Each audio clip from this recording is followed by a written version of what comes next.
थोड़ी ही देर में दीक्षा, नित्या, ईशान, मोहित और आदित्य जिम में होते हैं। आदित्य का तो ये रूटीन ही था, पर बाकी के 4 महारथी वो तो काफी दिन बाद जिम के दर्शन कर रहे थे। मोहित और ईशान तो बस पिक्चर्स क्लिक करने के लिए जिम आते थे और ठंड के महीना शुरू हो जाने से उन्हें अपनी सुबह सुबह की नींद भी बहुत प्यारी हो गई थी। पर उनके सुख चैन के दिन ज्यादा दिनों तक टिक नहीं पाए। ईशान दीक्षा के कानों की तरफ झुकते हुए बोला, भाभी, भाई को ये अचानक क्या हो गया? इतने दिनों तक तो हमसे हमारी रूटीन को लेकर कुछ नहीं कहा, फिर ये अचानक। भाभी, आपको भाई को मनाना चाहिए था, हम जैसे फूल से बच्चे तो ठंड से जम ही जाएंगे वरना। उद्धरण चिन्ह। दीक्षा ईशान की तरफ घूरते हुए बोली, तुम्हें क्या लगता है मुझे सुबह सुबह जल्दी उठने का शौक थोड़ी चढ़ा है? मैंने तुम्हारे भाई को मनाने की कोशिश की पर वो नहीं माने। वैसे गलती मेरी है, पता नहीं कौन सी मनहूस खड़ी थी जब मैं आज जल्दी उठ गई। उद्धरण चिन्ह। मोहित दीक्षा की तरफ देखते हुए बोला, भाभी, अब देखिए आपके जल्दी उठने का नतीजा। भाई सबको सुबह सुबह जिम में ले आए, अच्छा भला सुबह सुबह की नींद ले रहा था। उद्धरण चिन्ह। सभी अपना अपना राग अलाप रहे थे। एक नित्या ही थी जो शांति से खड़ी थी। आदित्य तीनों की तरफ एक साथ निगाह डालते हुए बोला, एक दूसरे को कोसना हो गया हो तो तुम सब एक्सरसाइजेस करना स्टार्ट कर सकते हो, और आज के बाद सभी अपनी रेगुलर एक्सरसाइजेस पर ध्यान देंगे। मुझे ये सुनाई देना नहीं चाहिए कि सुबह सुबह तुम सब चैन की नींद ले रहे हो। उद्धरण चिन्ह। आदित्य ने ये थोड़ा स्ट्रिक्ट होकर कहा। आदित्य के उन्हें सुबह जल्दी उठाने के पीछे एक रीजन उनकी पढ़ाई भी थी। एग्जाम्स नजदीक आ रहे थे, इसलिए उनका अभी पढ़ाई पर फोकस करना जरूरी था। वे तीनों क्या करते न चाहते हुए भी अब उन्हें जल्दी उठना ही था, इसलिए तीनों बेमन से एक्सरसाइज करने लगे। नित्या भी ट्रेडमिल पर चल रही थी, एक वही एक्टिव लग रही थी। बाकी दीक्षा, ईशान और मोहित तो बिल्कुल किसी मरियल घोड़े की तरह लग रहे थे। उनकी चाल ढाल देखकर आदित्य की निगाहें सर्द हो जाती है। वह अपना सिर ना में हिलाने लगता है और उनसे स्ट्रिक्ट टोन में बोला, नित्या से कुछ सीखो तुम तीनों। तुम तीनों ऐसे लग रहे हो जैसे कि मजदूरी करके यहाँ जिम करने आए हो। उद्धरण चिन्ह। तीनों की हालत देखकर नित्या मुंह दबाकर हंसने लगी। तीनों नित्या को एक नजर आंखों के कोने से घूरते हैं। आदित्य तीनों को ही घूरते हुए बोला, उसे घूरने से कुछ नहीं होगा, तुम तीनों अपनी अपनी एक्सरसाइजेस पर ध्यान दो। उद्धरण चिन्ह। वे अपने अपने एक्सरसाइजेस पर फोकस करने लगे। थोड़ी देर बाद सभी जिम करके अपने अपने कमरे में चले गए।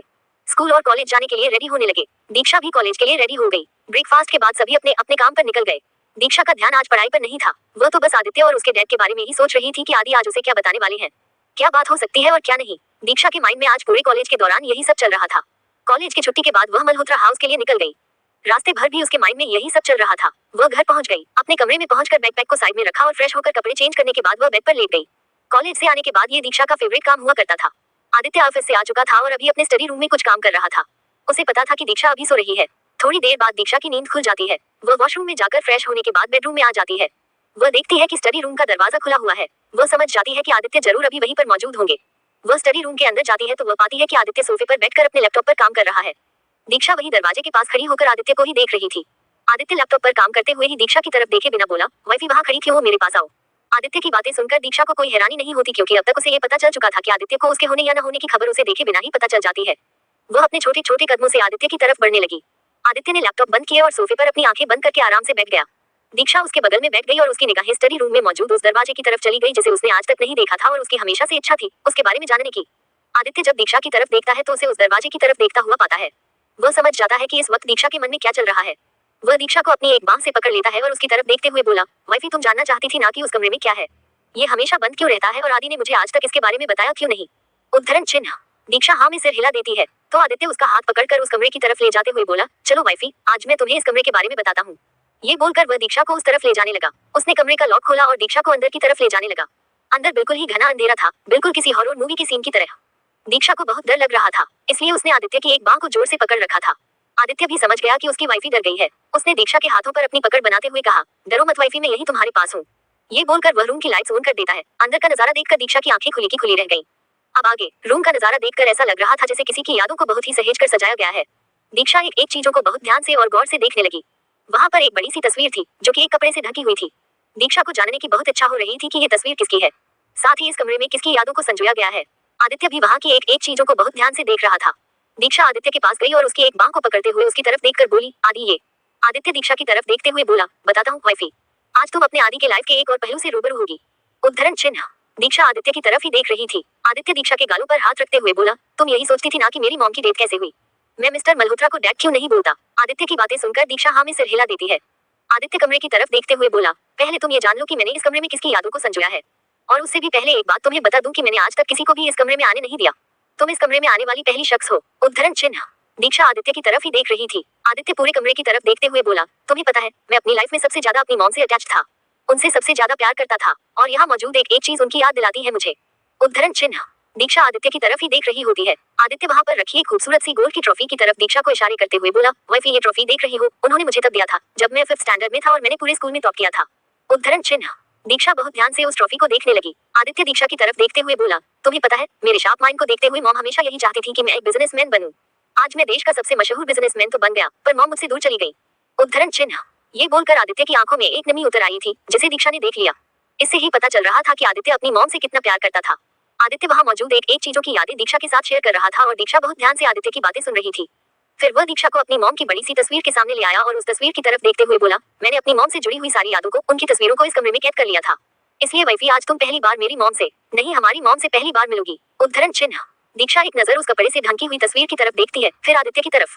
आज आदित्य उसे अपनी जिंदगी के सबसे कड़वे पहलू से रूबरू करवाने जा रहा था। आदित्य ने उस तस्वीर पर से पर्दा हटाया और तस्वीर की तरफ देखने लगा। दीक्षा की निगाहें जैसे ही उस तस्वीर पर पड़ी, वह बस देखती ही रह गई। आदित्य की तरह ही बिल्कुल बड़ी बड़ी आंखें, तीखी नाक और चेहरे के बहुत सारे फीचर्स मिल रहे थे। तस्वीर देखकर ही लग रहा था कि आदित्य को ये खूबसूरत नैन नक्श अपनी मां से मिले हैं। पर दीक्षा की हैरानी की वजह और भी थी। आदित्य अपनी मॉम की तस्वीर की तरफ देखते हुए बोला, इनसे मिलो वाइफी, ये है हमारी मॉम मिसेस वीना मल्होत्रा। उद्धरण चिन्ह। दीक्षा तो उस तस्वीर में जैसे खोसी गई थी, उसकी आंखें बिल्कुल नम हो गई थी। उसने खुद को संभाला और बहुत धीरे से बोली, वीना मैम। दीक्षा ने ये बहुत धीरे से कहा था, पर आदित्य ने फिर भी सुन लिया। वह दीक्षा के चेहरे की तरफ देखते हुए बोला, क्या कहा वाइफी तुमने? उद्धरण चिन्ह। दीक्षा ने खुद को संभाला और आदित्य की तरफ देखते हुए बोली, आदि माँ की मौत कैसे हुई? ये कहते हुए दीक्षा की आंखें भी नम सी हो गई थी, क्योंकि उसे आज बहुत अफसोस हो रहा था कि क्यों उनकी मॉम आज इस दुनिया में नहीं है।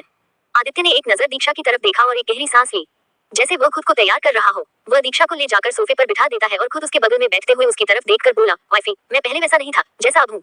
मैं एक नॉर्मल कॉलेज बॉय था, जो अपनी स्टडीज को लेकर फोकस्ड होता है। पर तभी एक दिन मेरी जिंदगी में एक ऐसा कड़वा दिन भी आया जिसने मुझे हमेशा हमेशा के लिए बदल कर रख दिया। उद्धरण चिन्ह। दीक्षा आदित्य की बातों को बहुत ध्यान से सुन रही थी। आदित्य दीक्षा के गालों पर प्यार से हाथ फेरते हुए बोला, वाइफी, हमारी शादी के बाद बहुत पहले ही तुमने मेरे दिल में अपनी जगह बना ली थी। तुम्हारी मासूमियत हमेशा मुझे अपनी तरफ अट्रैक्ट करती थी और मैं तुमसे बहुत जल्दी प्यार कर बैठा था। पर मैं हर वक्त अपने दिल को झुठलाने की कोशिश करता था कि ऐसा कुछ भी नहीं है, मैं किसी से भी प्यार नहीं कर सकता। तुम्हें पता है इसके पीछे भी एक रीजन था। उद्धरण चिन्ह। दीक्षा आदित्य की आंखों में देखते हुए बोली, और वो क्या था आदि? आदित्य दीक्षा के गालों पर प्यार से हाथ फेरते हुए बोला, उसकी रीजन थी वेदिका मेहरा। आदित्य की जुबान से वेदिका मेहरा का नाम सुनकर दीक्षा का चेहरा ही उतर गया। उसने ये नाम लास्ट टाइम तारिका जी और नताशा जी के मुंह से सुना था। दीक्षा का मुरझाया हुआ चेहरा देख आदित्य के फेस पर एक हल्की स्माइल आ गई। वह समझ गया कि इस वक्त उसकी वाइफी क्या सोच रही है। वह दीक्षा के माथे को चूमते हुए बोला, वाइफी, तुम्हें सैड होने की कोई जरूरत नहीं है। तुम मेरी जिंदगी की पहली और आखिरी लड़की हो जिससे मैंने प्यार किया हो। उद्धरण चिन्ह। ये सुनकर दीक्षा के दिल को सुकून मिलता है। आदित्य दीक्षा की तरफ देखते हुए बोला, मैं, विहान और ईशा कॉलेज के टाइम से, इनफैक्ट हम स्कूल के टाइम से ही काफी अच्छे दोस्त थे। फिर हमारी कॉलेज भी साथ में कंप्लीट हुई। फिर एक दिन हम सबकी मुलाकात वेदिका मेहरा से हुई। फिर बाद में उससे दोस्ती भी हो गई। वह मुझे चाहती थी, पर मैंने हमेशा अपना दायरा दोस्ती तक ही सीमित रखा। मुझे कभी भी ये फीलिंग नहीं आई कि मैं उसे प्यार करूं। उद्धरण चिन्ह। वेदिका का जिक्र होने से कहीं न कहीं दीक्षा को उस लड़की पर बहुत गुस्सा भी आ रहा था, पर वह पेशेंस बनाकर आदित्य की बातें ध्यान से सुन रही थी, क्योंकि आदित्य आज पहली बार दीक्षा से अपनी लाइफ के इस फेज के बारे में बता रहा था। आदित्य अपनी बातें जारी रखता है, पर वेदिका मेहरा का मेरी लाइफ में आने का मकसद ही मुझे पाना था। उसने हमारी फ्रेंडशिप के कुछ दिनों बाद ही मुझे प्रपोज किया। दीक्षा आदित्य की तरफ घूरते हुए बोली, और आपका जवाब क्या था? उद्धरण चिन्ह। आदित्य दीक्षा की तरफ देखते हुए बोला, जैसा कि मैंने पहले ही बताया, मुझे वेदिका पर कोई इंटरेस्ट नहीं था, इसलिए मैंने उसे साफ साफ कह दिया कि हम दोस्ती तक ही ठीक है। पर उसे ये बात पसंद नहीं आई और उसने सुसाइड अटेम्प्ट की। उद्धरण चिन्ह। दीक्षा अपनी बड़ी बड़ी आंखों से आदित्य की तरफ देखने लगी।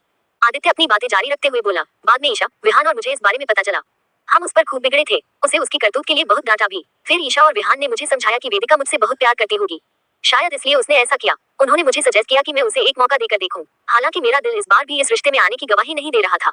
आदित्य दीक्षा की तरफ देखते हुए बोला, और बाद में ईशा और विहान को बहुत रिग्रेट भी फील हुआ कि वो क्यों उसके मासूम चेहरे के झांसे में आ गए। मैंने उसे दिल से तो कभी नहीं माना था, पर ईशा और विहान के सजेशन पर नाम के लिए मैं और वो रिश्ते में आ तो गए थे। पर मैं हमेशा की तरह ही उससे दूर ही रहता था। उसने मुझे पाने की न जाने कितनी ही कोशिशें कर ली, पर पा नहीं पाई। एक बार उसने न्यू ईयर की पार्टी में मेरी ड्रिंक में ड्रग्स मिलाकर मुझे अपना बनाने की कोशिश की थी, पर वह अपने प्लेन में हर बार फेल ही रही। आदित्य की बातें सुनकर दीक्षा गुस्से में आग उगलते हुए बोली, उस लड़की की इतनी हिम्मत की मेरे आदि को हाथ लगाएगी, उसे तो मैं छोड़ने नहीं वाली। दीक्षा का रिएक्शन देखकर आदित्य के फेस पर स्माइल आ गई।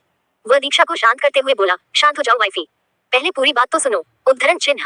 आदित्य की बातें सुनकर दीक्षा थोड़ी शांत हुई तो आदित्य ने कहना शुरू किया, वेदिका का असली मकसद मुझसे प्यार करना नहीं बल्कि मल्होत्रा खानदान की बहू बन मेरी प्रॉपर्टी पर राज करना था।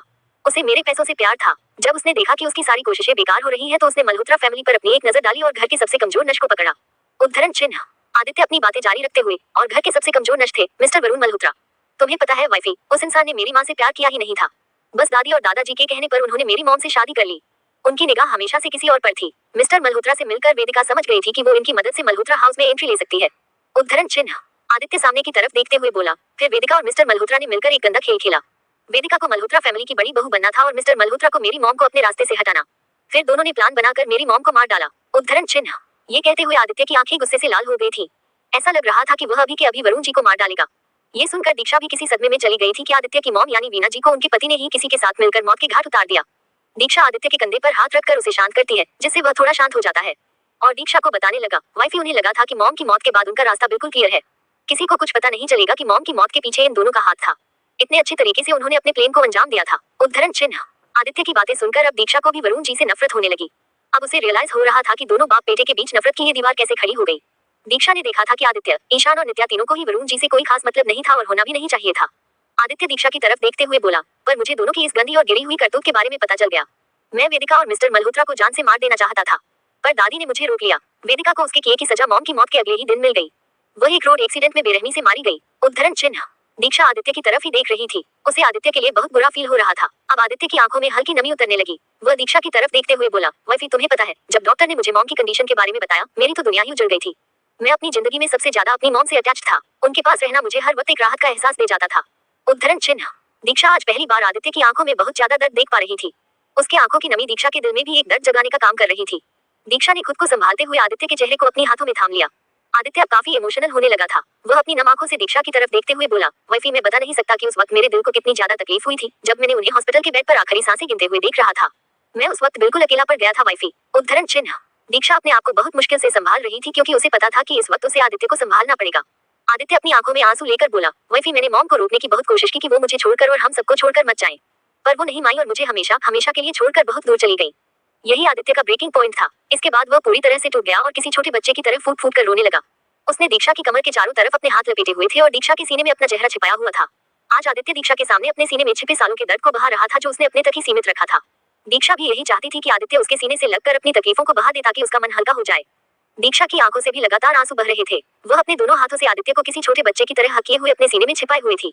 वह उसकी पीठ को सहला रही थी और बीच बीच में उसके बालों पर किस भी कर रही थी। दीक्षा का सीना आदित्य के आंसुओं से भीग चुका था। दीक्षा भी समझ पा रही थी कि आदित्य ने शुरुआत से ही अपनी लाइफ में बहुत सारी तकलीफें सही हैं। किसी बच्चे के लिए अपनी माँ की मौत, वो भी उसके डैड ने किया हो, ये बिल्कुल भी असहनीय था। आदित्य काफी देर तक दीक्षा के सीने से लगा हुआ रोता रहा और दीक्षा उसे किसी छोटे बच्चे की तरह संभाल रही थी। थोड़ी देर बाद आदित्य थोड़ा शांत हो गया। दीक्षा ने पानी का ग्लास आदित्य की तरफ बढ़ाया और उसे पानी पिलाने लगी। फिर उसने ग्लास साइड में रख दिया और आदित्य के चेहरे को अपने हाथों में लेकर उसके पूरे चेहरे पर किस करने लगी। आदित्य दीक्षा के हाथों को अपने हाथ में लेकर बोला, वाइफी तुम मुझे कभी छोड़कर तो नहीं जाओगी ना। दीक्षा आदित्य के माथे को चूमते हुए बोली, आप चाहेंगे तब भी नहीं। फिर वह आदित्य का हाथ पकड़कर बेडरूम में आ गई। आदित्य को बेड पर बिठा दिया और खुद उसके सामने बैठ गई। आज दीक्षा काफी मैच्योरिटी से आदित्य को हैंडल कर रही थी। दीक्षा आदित्य के चेहरे को अपने हाथों में भरकर उसके माथे को चूमते हुए बोली, मुझे पता चल गया कि आपने अपने पास में बहुत कुछ सहा है और बहुत कुछ खोया भी है। हम पास को बदल तो नहीं सकते, पर आपसे वादा करती हूँ कि आगे की लाइफ में चाहे कितनी भी मुश्किलें क्यों ना आ जाएं, आप अकेले नहीं होंगे। मैं हमेशा आपके साथ और आपके पास रहूंगी। उद्धरण चिन्ह। आदित्य दीक्षा को फिर से हक कर लेता है। दीक्षा आदित्य को हक करते हुए उसकी पीठ को सहलाने लगी। बीच बीच में उसके सिर पर किस भी कर रही थी। थोड़ी देर बाद आदित्य दीक्षा से अलग हुआ। आज दोनों की ही आंखों में नमी थी। आदित्य दीक्षा के गालों पर प्यार से हाथ फेरते हुए बोला, मैं बहुत लकी हूँ कि तुम मेरी वाइफ हो। भले ही हमारी शादी एक मजबूरी में हुई थी, पर मुझे इस बात का कभी अफसोस नहीं होगा कि मेरी शादी तुमसे हुई। उद्धरण चिन्ह। ये बोलकर वह दीक्षा के होठों को आहिस्ते से चूमकर पीछे हटने को होता है कि तभी दीक्षा आदित्य का कॉलर पकड़कर उसे अपने करीब खींच लेती है और उसके होठों पर दोबारा अपने होंठ रखकर उसे किस करने लगती है। आज काफी दिनों बाद दीक्षा ने ये पहल की थी। वह आदित्य को पूरी शिद्दत के साथ किस कर रही थी। आदित्य भी अपनी वाइफी का पूरा साथ देने लगा। आदित्य को किस करते हुए दीक्षा के हाथ उसके बालों को सहला रहे थे। धीरे धीरे दीक्षा के हाथ आदित्य की शर्ट पर आ गए और वह उसके बटन खोलने लगी। आदित्य दीक्षा का हाथ पकड़कर उसे रोकने की कोशिश करता है, पर दीक्षा ना में सिर हिला देती है। फिर आदित्य भी कुछ नहीं कहता। दीक्षा उसकी शर्ट के बटन खोलकर उसकी शर्ट को रिमूव कर देती है। फिर उसकी नेक पर किस करते हुए आहिस्ते आहिस्ते उसके चेस्ट पर भी किस करना स्टार्ट कर देती है। आदित्य अब तक तो खुद को कंट्रोल किए हुए था, पर दीक्षा के सेंसुअल किस से उसका राहत सहा कंट्रोल पानी में चला गया। उसने दीक्षा के दोनों हाथों को पकड़कर बेड पर पुश कर दिया और उसकी तरफ झुककर उसे पूरी शिद्दत के साथ चूमने लगा। जब दीक्षा की सांसें भारी हो गई तो उसने उसके होठों को छोड़कर उसकी नेक पर आ गया और उसे किस करने के साथ साथ काटने भी लगा। उसकी मधोशी भरी किसेस और काटने से दीक्षा आहें भरने लगी और इसके साथ ही आदित्य उसकी तरफ और ज्यादा अट्रैक्ट होने लगा। उसने एक झटके में दीक्षा की साड़ी रिमूव कर दी। उसे जगह जगह पर किस करने लगा। थोड़ी ही देर में दोनों के कपड़े फर्श पर पड़े हुए थे और दोनों एक दूसरे को प्यार करते हुए एक हो चुके थे। दोनों एक ही ब्लैंकेट में एक दूसरे को हक किए हुए थे। दीक्षा आदित्य की बाहों में लिपटी हुई थी। आदित्य उसके बालों को प्यार से सहलाते हुए उसे किस भी कर रहा था। दीक्षा भी आदित्य के चेहरे की तरफ ही देख रही थी। तभी अचानक से आदित्य को कुछ याद आया और वह दीक्षा की तरफ देखते हुए बोला, वाइफी तुम मॉम के बारे में कुछ कह रही थी। उद्धरण चिन्ह।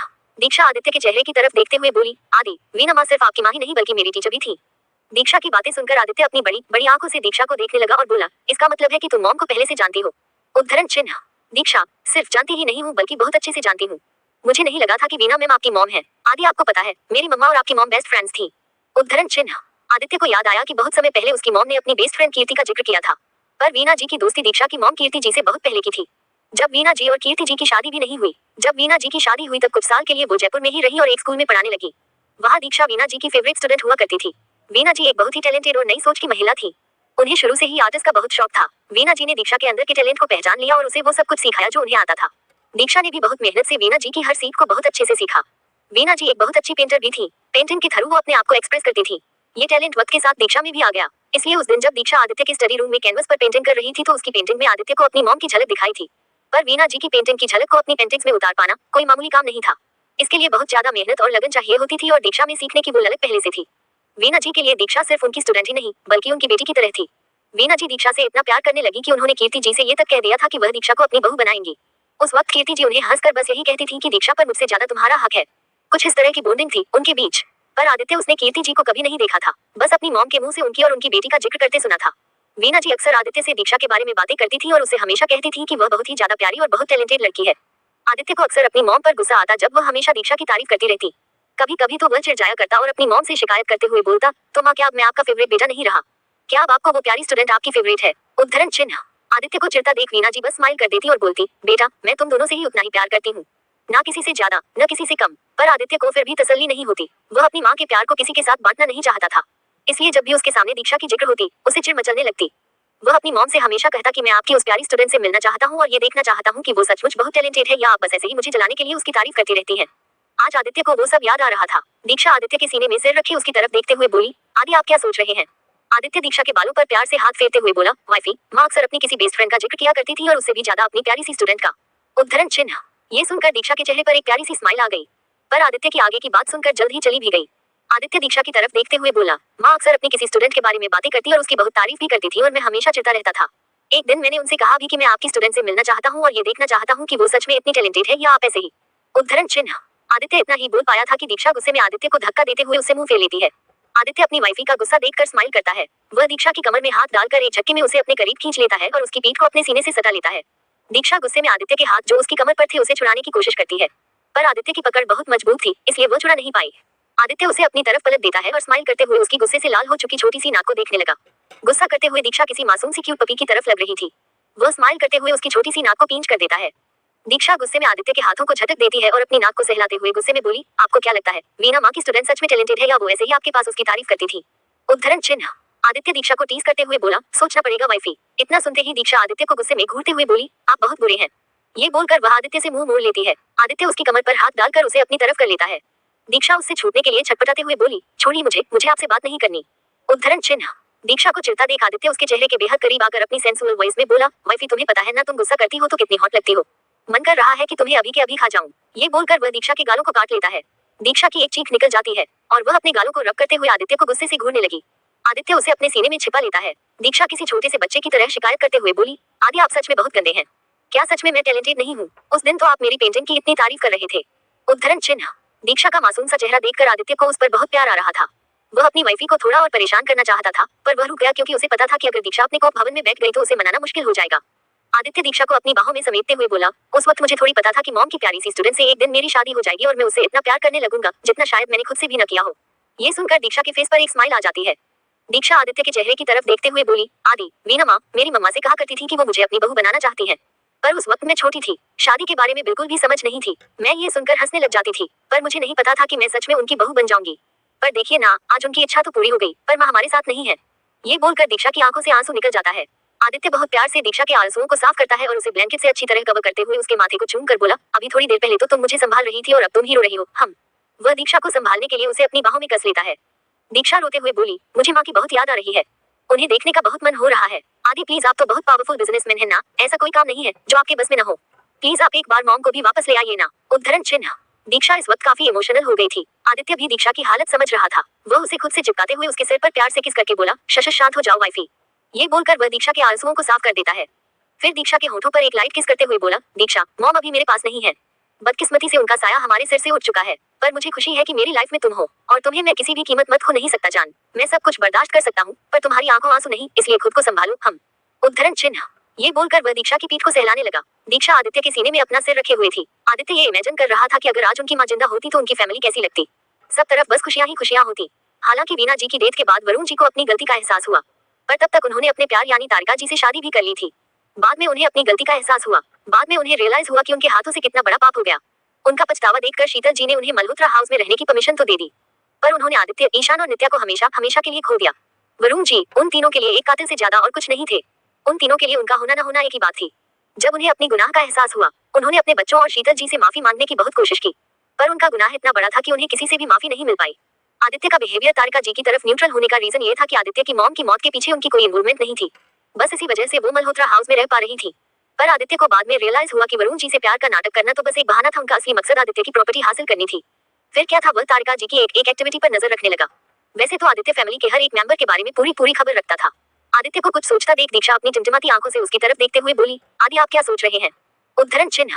आदित्य दीक्षा के गालों पर प्यार से हाथ रखते हुए बोला, वाइफी, दादी ने तुमसे शादी करने के बाद मुझसे एक दो बार ये पूछा भी था कि क्या मैं ये नहीं जानना चाहता कि उन्होंने मेरी शादी तुम्हारे साथ कराने का डिसीजन क्यों लिया। पर मैं उस वक्त उनसे बहुत खफा था, क्योंकि मैं शादी बिल्कुल भी नहीं करना चाहता था।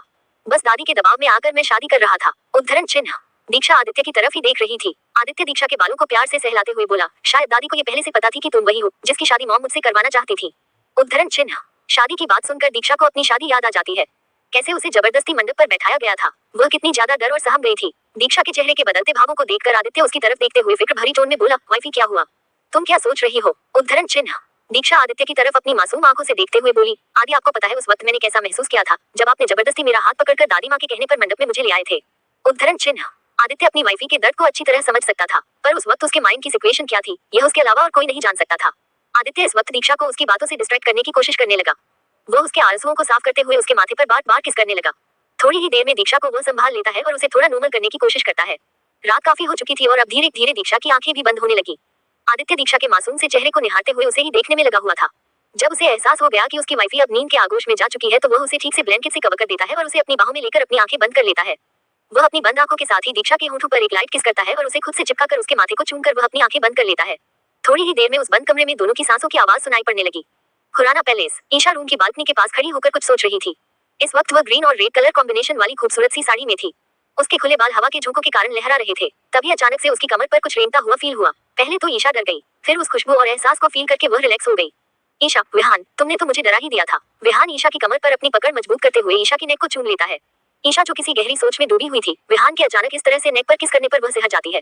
विहान अपना काम जारी रखता है। वह अपने गर्म होंठ ईशा की नेक पर फिराने लगा। ईशा खुद को संभालते हुए लड़खड़ाती आवाज में बोली, वह विहान। विहान ईशा को अपनी तरफ पलटकर उसके होंठों पर उंगली रखते हुए बोला, शश, मुझे अपना काम करने दो वाइफी। उद्धरण चिन्ह। ये बोलकर वह ईशा की नेक की तरफ झुककर उसे मदहोशी से चूमने लगा।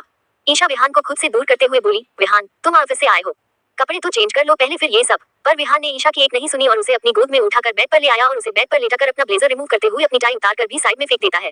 फिर वह ईशा की तरफ झुककर उसके होंठों को अपने होंठों की गिरफ्त में ले लेता है। वह ईशा को पूरी शिद्दत के साथ चूमने लगा। पहले तो ईशा कुछ नहीं कर रही थी, पर धीरे धीरे वह भी इस किस में इन्वॉल्व हो गई। ईशा का साथ पाकर विहान और भी वाइल्ड होकर ईशा को किस करने लगा। ईशा के दोनों हाथ विहान के बालों पर चल रहे थे। उसे किस करते हुए विहान ईशा की साड़ी का पल्लू भी उसके सीने से हटा देता है और उसकी पूरी बॉडी पर किस करने लगा। फिर वह ईशा से थोड़ा अलग होकर अपने शर्ट रिमूव करते हुए साइड में फेंक देता है। एक बार फिर वही ईशा पर टूट पड़ता है। उसे किस करते हुए वह ईशा की साड़ी भी रिमूव कर देता है।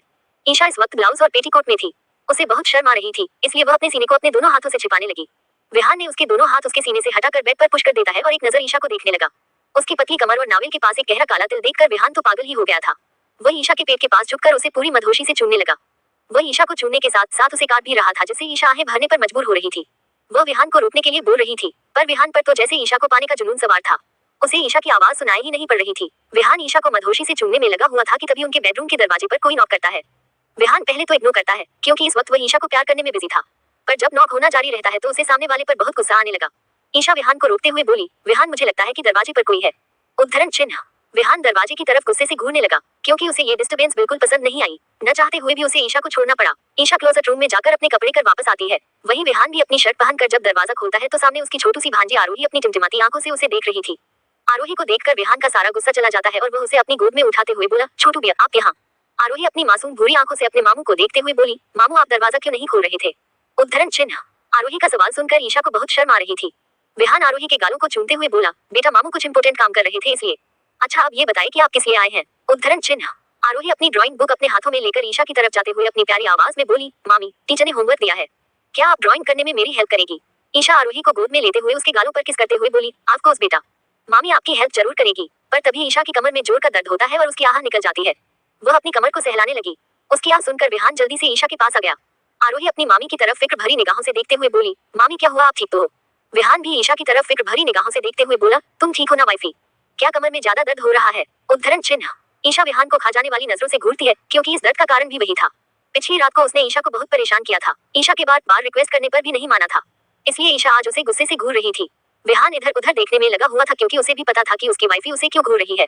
आरोही ईशा की गोद से उतरते हुए विहान के पास गई और उसके हाथों को हिलाते हुए बोली, मामू आप मामी की कमर पर दवाई लगाकर मसाज कर दो ना। पापा भी, मम्मा की जब कमर दर्द होती है तो ऐसे ही मसाज करते हैं, फिर मम्मा बिल्कुल ठीक हो जाती है। उद्धरण चिन्ह। आरोही मासूमियत में बोल देती है। वहीं ये सुनकर ईशा और विहान एक दूसरे को देखते हुए छिप जाते हैं। विहान मन ही मन अपनी दी और जीजा जी को कोस रहा था। दोनों को चुप देखकर आरोही विहान के हाथों को हिलाते हुए बोली, मामू प्लीज आप मामी का दर्द ठीक करो ना। उद्धरण चिन्ह। विहान आरोही के सिर पर प्यार से हाथ फेरते हुए बोला, हाँ बेटा, मैं अभी तुम्हारी मामी का दर्द ठीक करता हूँ। वह ईशा को वहीं बेड पर लेटाकर उसे पेट के बल लेटने को बोला। फिर आरोही को भी बेड पर आहिस्ते से बिठा देता है। फिर वह क्लोजेट रूम जाकर अपने कपड़े चेंज करके नॉर्मल लोअर और टी शर्ट पहनकर बाहर आता है।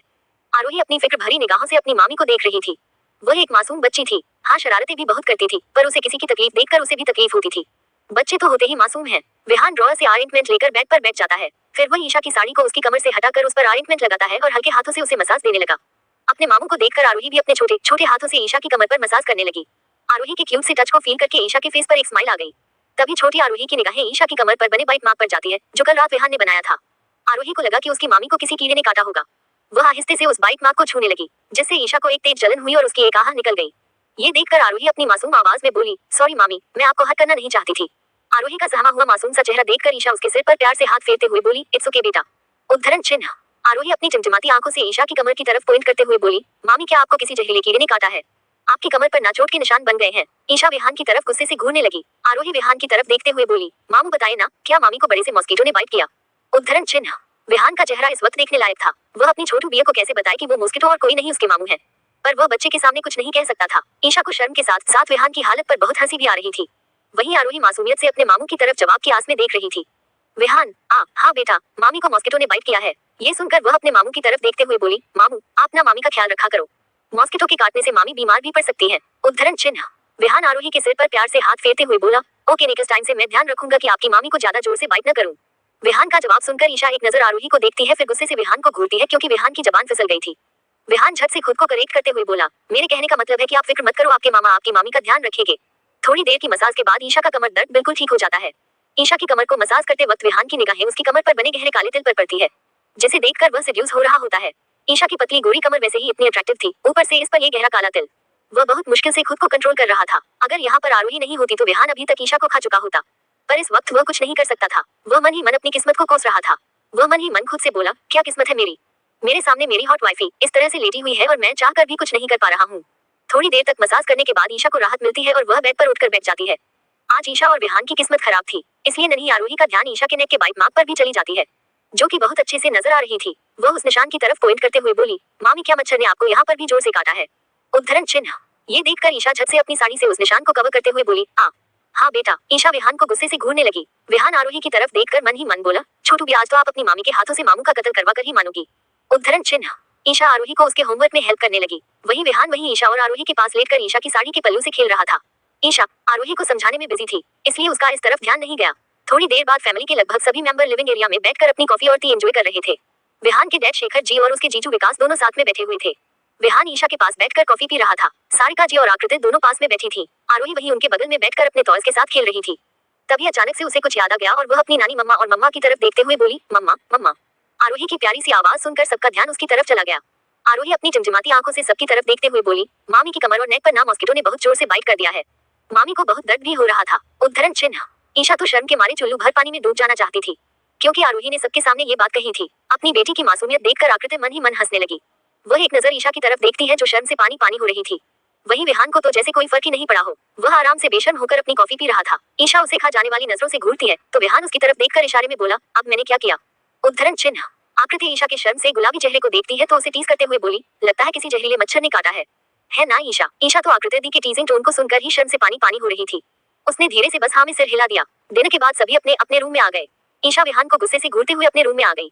विहान अपने डैड और जीजू के साथ बातें कर रहा था, पर उसने ईशा को गुस्से से उसे घूरते हुए देख लिया था। थोड़ी देर बाद जब वह अपने कमरे में आया तो ईशा चेंज करके विंडो के पास खड़ी थी। उसने रेड कलर की एक सैटिन की नाइटी पहनी हुई थी, जिसमें वह काफी हॉट लग रही थी। विहान उसे पीछे से हक करते हुए बोला, बेबी तुम नाराज क्यों हो रही हो? ईशा उससे दूर जाते हुए गुस्से में बोली, मुझसे बात मत करो तुम। ईशा की गुस्से भरी बातें सुनकर विहान के फेस पर एक स्माइल आ जाता है। वह दोबारा ईशा को अपनी बाहों में भरते हुए उसके एलों को चूम कर बोला, बेबी अगर एक हस्बैंड अपनी वाइफ से प्यार नहीं करेगा तो और क्या करेगा? उद्धरण चिन्ह। ये बोलकर वह अपनी नाक ईशा की नेक पर रब करने लगा। ईशा उसे खुद से दूर धकेलते हुए बोली, और तुम्हारे प्यार करने के चक्कर में मुझे एम्बेरस होना पड़ता है, उसका क्या? विहान उसे खुद से चिपका लेता है और उसकी नेक पर अपने होंठ फिराने लगा। ईशा विहान की तरफ गुस्से से घूरते हुए बोली, विहान मुझे यहाँ तुम पर गुस्सा आ रहा है और तुम्हें रोमांस की पड़ी है। पर विहान पर तो अभी रोमांस का भूत सवार था। जब से उसकी ईशा से शादी हुई तो वह हद से ज्यादा रोमांटिक हो गया था, जिसका खामियाजा ईशा को भुगतना पड़ता था। वह ईशा की नेक को चूमते हुए उसके नाइट ड्रेस का कवर हटा देता है। अंदर का पोर्शन नूडल स्ट्रेप में होने की वजह से ईशा की गोरी बाहें विहान के सामने थी। वह उसे अपनी गोद में उठाकर बेड पर ले आया। ईशा विहान की हरकतों को देखती ही रह गई। विहान ईशा के होंठों पर अपना होंठ रखकर उसे बहुत प्यार से चूमने लगा। उसके होंठों का रस पीने के बाद वह उसकी नेक पर आ गया। ईशा उसके इरादे भांप उसे रोकते हुए बोली, विहान प्लीज अभी नहीं, मुझे अभी भी दर्द हो रहा है। उद्धरण चिन्ह। ईशा की बॉडी में कल रात की थकान और दर्द अभी भी था। ईशा का चेहरा देखकर विहान रुक गया। वह उसके माथे को चूमकर उसे अपनी बाहों में लेते हुए बेड पर लेट गया। ईशा ने विहान के सीने में अपना सिर टिका दिया। विहान उसकी पीठ पर हाथ फेरते हुए उसके सिर पर किस कर लेता है। ईशा विहान के चेहरे की तरफ देखते हुए बोली, विहान। विहान अपनी आंखें बंद करके ईशा के बालों को पर उंगलियों से खेलते हुए बोला, हम। ईशा कुछ नहीं बोलती, बस विहान के हैंडसम फेस को निहारने लगी, जो इस वक्त किसी झील की तरह शांत नजर आ रहा था। विहान की आंखें इस वक्त बंद थी, पर उसे पता था कि ईशा अभी उसे ही देख रही है। वह उसके गालों को प्यार से सहलाते हुए अपनी आंखें बंद किए हुए ही बोला, वाइफी सो जाओ, वरना मुझे लगेगा कि तुम मुझे इनवाइट कर रही हो। मुझे देखने के लिए सारी जिंदगी पड़ी है। उद्धरण चिन्ह। विहान की बातें सुनकर ईशा झट से अपनी आंखें बंद करके विहान के सीने में अपना चेहरा छिपा लेती है, क्योंकि उसे पता था कि विहान का मूड कभी भी बदल सकता है और अगर वह मूड में आ जाए तो ईशा की हालत खराब हो जानी थी। ईशा की क्यूट हरकतें देखकर विहान उसे अपनी बाहों में कस लेता है और उसके सिर को प्यार से चूम लेता है। थोड़ी ही देर में उसे ईशा की गहरी सांसों की आवाज सुनाई देती है। वह समझ जाता है कि ईशा सो चुकी है, साथ ही उसे ईशा की बॉडी थोड़ी कांपती हुई फील होती है। विहान अपनी आंखें खोलकर देखता है तो पाता है कि ईशा को ठंड लग रही है। वह ब्लैंकेट से ईशा को और खुद को अच्छी तरह कवर कर देता है, साथ ही ईशा को खुद से और भी ज्यादा चिपका लेता है। ईशा नींद में कसमसाती है, पर अपनी आंखें नहीं खोलती। वहीं थोड़ी देर बाद ईशा के सोते हुए मासूम से चेहरे को निहारते हुए विहान भी नींद की आगोश में चला जाता है। अगली सुबह, आज छुट्टी का दिन था इसलिए दीक्षा तो लेट ही उठने वाली थी। वैसे तो अभी ठंड के महीने चल रहे थे, इसलिए सुबह सुबह की नींद दीक्षा की फेवरेट हुआ करती थी। वो तो रोज उसे कॉलेज जाना पड़ता था, इसलिए उसे मजबूरी में जल्दी उठना पड़ता था। दीक्षा ठंड के बहाने बनाकर सुबह एक्सरसाइज करने भी नहीं जाती थी। ठंड भी पहले के मुकाबले काफी बढ़ चुकी थी, ये ध्यान में रखते हुए आदित्य भी उसे फोर्स नहीं करता था। और आज तो संडे था, इसलिए दीक्षा को टोकने वाला भी कोई नहीं था। सुबह जब आदित्य की आंखें खुली तो दीक्षा किसी छोटी सी बच्ची की तरह आदित्य के सीने में दुबक कर सो रही थी। उसे देखकर आदित्य के फेस पर स्माइल आ गई। उसने झुककर दीक्षा के माथे को चूम लिया। आदित्य जैसे ही दीक्षा से दूर होने लगा, दीक्षा अपनी जीभ निकालकर आदित्य के होठों को चाटने लगी। अपनी वाइफी की ऐसी हरकतें देखकर आदित्य हैरान रह गया। उसने देखा कि दीक्षा की आंखें बंद हैं और वह उसके होठों को लिक करने में बिजी है। आदित्य समझ गया कि वो कोई खाने का सपना देख रही है। वह अपनी आंखें छोटी करके दीक्षा को देखने में बिजी था। वह दीक्षा को नींद से जगाते हुए बोला, दीक्षा ये क्या कर रही हो तुम? दीक्षा नींद में ही बोली, ओफो मेरी प्यारी वेनिला आइसक्रीम, तुम मुझसे दूर क्यों जा रही हो? चलो अब मेरे पास आ जाओ। उद्धरण चिन्ह। ये बोलकर वह दोबारा आदित्य के होठों को चाटने लगी। आदित्य अपनी वाइफी को छोटी आंखों से घूरते हुए बोला, इस लड़की को मैं आइसक्रीम नजर आ रहा हूँ। फिर दीक्षा को खुद से दूर करता है और उसके गालों पर थपकी देते हुए उसे जगाता है। दीक्षा ने धीरे से अपनी आंखें खोली। उसकी आंखें नींद से भरी हुई थी, पर फिर भी उसे ये याद रह गया कि वह अभी आइसक्रीम खा रही थी। वह अपनी नींद भरी आवाज में बोली, आदि मेरी आइसक्रीम कहाँ चली गई? आपको पता है वो बहुत ज्यादा टेस्टी थी। उद्धरण चिन्ह। दीक्षा भी बातें सुनकर आदित्य नाम में सिर हिलाता है। दीक्षा को देखकर लग रहा था कि वह अभी फिर से सोने वाली है। वह दीक्षा से बोला, अब नींद से जाग गई हो तो जाकर फ्रेश हो जाओ और आज एक्सरसाइज भी कर लो। पर दीक्षा तो दीक्षा ही थी। आज के दिन तो उसे देर तक सोने का मौका मिलता था और ये मौका वो हाथ से कैसे जाने दे सकती थी। दीक्षा अपनी नींद भरी आवाज में किसी छोटे से बच्चे की तरह बोली, नहीं अभी ठीक से सुबह कहाँ हुई है, मुझे अभी और सोना है। ये बोलकर वह आदित्य की कमर पर अपने हाथ लपेटकर उसके सीने पर अपना सिर रख देती है। आदित्य दीक्षा के सिर पर हाथ रखकर बोला, ठीक है तुम थोड़ी देर और सो जाओ, पर मुझे तो जाने दो। उद्धरण चिन्ह। दीक्षा नामी सिर हिलाते हुए बोली, नहीं मुझे आपकी बाहों में सोना है। ये बोलकर वह आदित्य को कसकर पकड़ लेती है। आदित्य चाहकर भी हिल नहीं पा रहा था और उसे वही दीक्षा के पास ही सोना पड़ा। आदित्य को अपनी तरफ यूं घूरता देख दीक्षा अपना छोटा सा सिर उसके सीने से निकालकर उसकी तरफ देखते हुए बोली, ऐसे घूर कर क्या देख रहे हैं? आपको पता है ना मुझे आपके बगैर नींद नहीं आती। उद्धरण चिन्ह। ये बोलकर दीक्षा झट से अपनी आंखें बंद करते हुए आदित्य के सीने में अपना सिर छिपा लेती है। दीक्षा की इस हरकत पर आदित्य स्माइल करता है और उसकी तरफ देखते हुए अपने मन में बोला, बदमाश। फिर थोड़ी देर के लिए वो भी अपनी आंखें बंद कर लेता है, क्योंकि उसे भी थोड़ी थकान तो महसूस हो रही थी। करीब 7 बजे के आसपास आदित्य की आंखें खुली। वह दीक्षा को खुद से अलग करके उसके सिर पर प्यार से किस करके उसे ब्लैंकेट से अच्छी तरह कवर कर देता है और अपनी रूटीन फॉलो करते हुए जिम की तरफ जाने लगा। करीब 8 बजे दीक्षा कसमसाते हुए अपनी आंखें खोलती है। सूरज आसमान में झांक रहा था। उसकी रोशनी जब ग्लास विंडो से होते हुए दीक्षा के चेहरे पर पड़ी तो उसकी आंखें अपने आप खुलने लगी।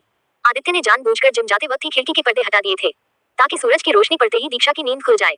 दीक्षा नींद में ही कसमसाते हुए बेड से उठ गई। उसकी आंखें अभी भी ठीक से खुली नहीं थी। वह वॉशरूम जाने के लिए जैसे ही आगे कदम बढ़ाती है उसके पैर कार्पेट में उलझ जाते हैं और वह धड़ाम से नीचे गिर जाती है और दर्द से अपनी कमर पर हाथ रखकर कराहने लगी। आदित्य भी जिम करके वापस अपने रूम में आ गया। कमरे में एंटर करते ही उसे दीक्षा की दर्द में कराहने की आवाज आई। उसकी निगाहें सीधे फर्श पर पड़ी, जहां दीक्षा गिरी हुई थी और कमर पर हाथ रखकर कराह रही थी। उसे दीक्षा की बहुत फिक्र होने लगी। वह तुरंत दीक्षा के पास गया और उसे अपनी गोद में उठाकर बेड पर ध्यान से लेटा देता है। दर्द की वजह से दीक्षा की आंखों में आंसू तक आ गए थे। आदित्य दीक्षा की तरफ देखते हुए फिक्र भरी टोन में बोला, ये सब कैसे हुआ? उद्धरण चिन्ह। दीक्षा अपने दर्द भरे चेहरे के साथ बोली, वो मैं वॉशरूम जा रही थी।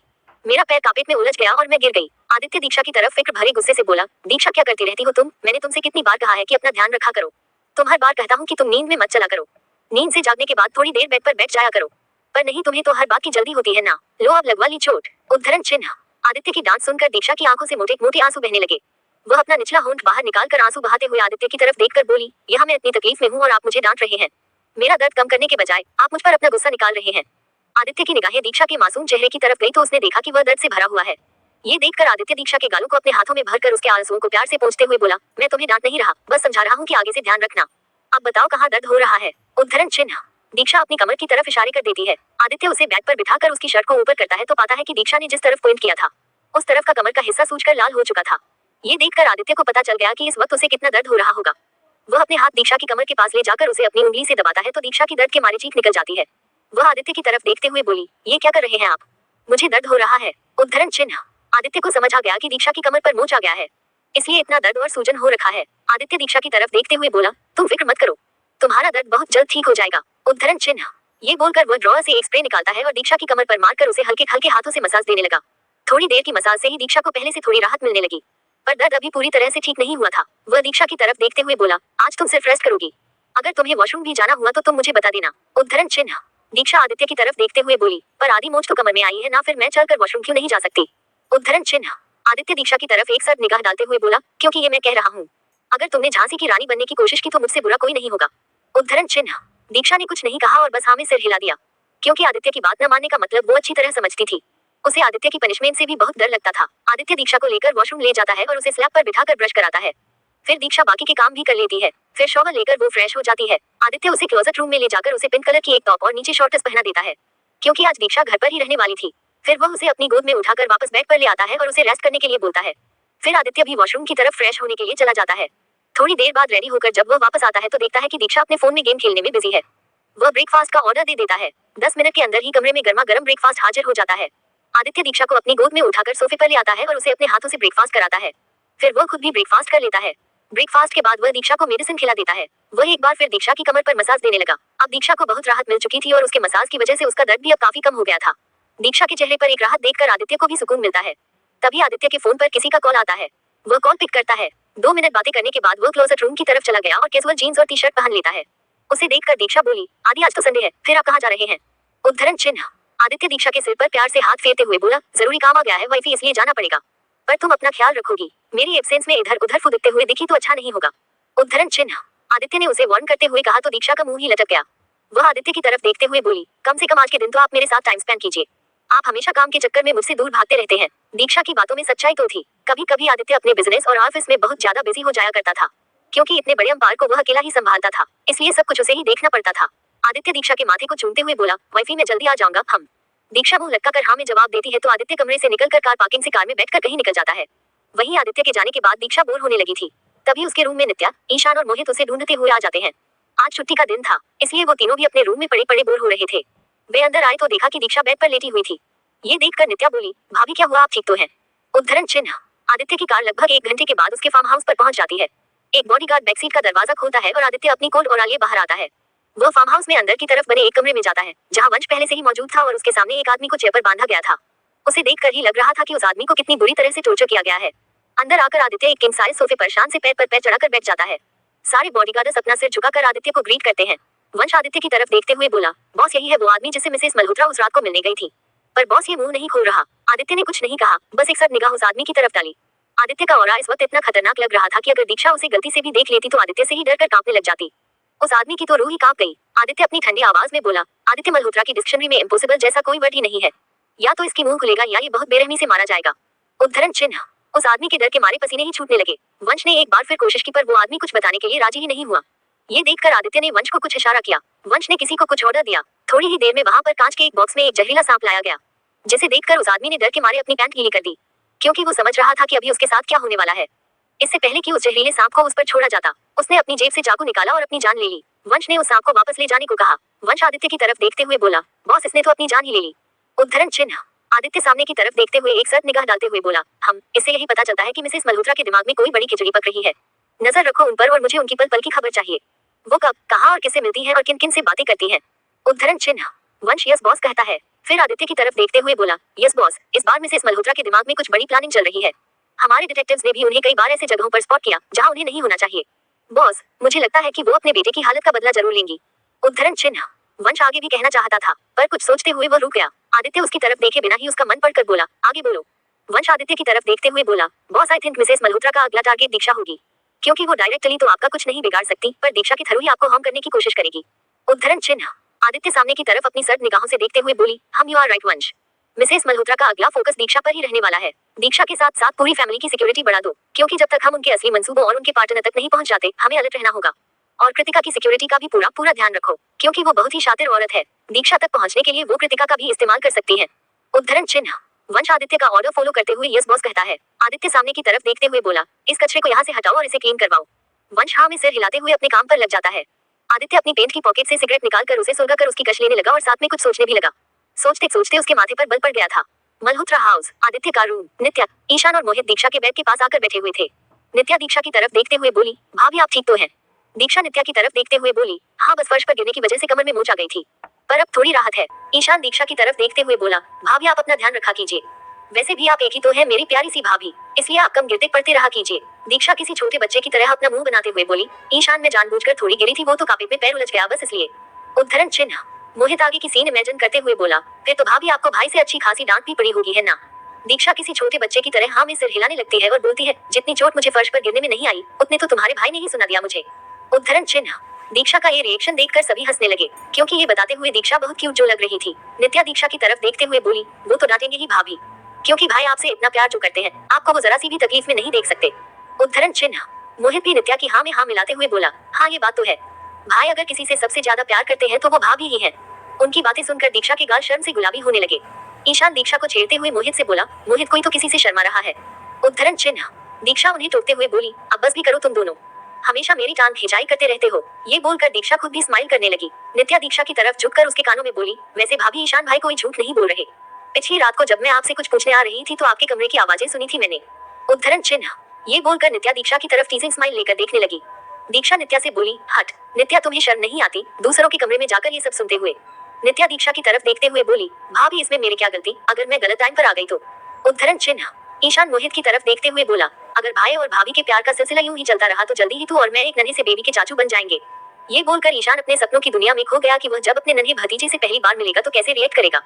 नित्या भी अपने चेहरे पर एक स्माइल लेकर बोली, और मैं बुई बनूंगी, और बेबी से सबसे ज्यादा प्यार भी मैं ही करूंगी। ईशान जो अपने सपनों की दुनिया में खोया हुआ था, नित्या की बातें सुनकर उसका ध्यान उसकी तरफ चला गया।